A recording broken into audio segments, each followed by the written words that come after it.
छत्तीसगढ़ के राजधानी अउ सड़क में जहाँ लोगन मन ह चलथे ओ जगह में गाय मन ह रेंगत हवय। गाय मन बर गौशाला बनाए गे हे, लेकिन गौशाला में नहीं रख के जोन गाय हवय ओह सड़क में रेंगत हे। अभी अतेक खबर आवत है जो गाय ल लेके, गाय माता ल लेके आए दिन खबर, दिन ब दिन खबर देखत है। लेकिन अगर ऐसने रोड में रेंगी गाय मन ह तो सोचो का हाल होही। लोगन मन ह यही तनी ल गुजरथे। जो रोड दिखत हवय ए रोड से सीधा शंकर नगर, तेलीबांधा अउ एयरपोर्ट जा जाथे। अउ ए रोड में गाय मन ह कैसे रेंगत दिखत हवय आप मन ह देख सकत हव।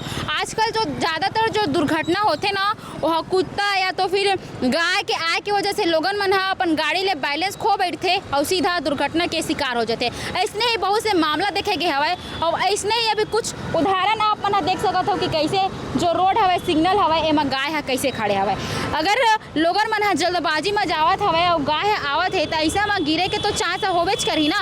आप मन के का हवय पूरा वीडियो ले लेके कमेंट करके जरूर बताऊ और वैसे ही खबर पर से जी भास्कर के संग जुड़े रहा।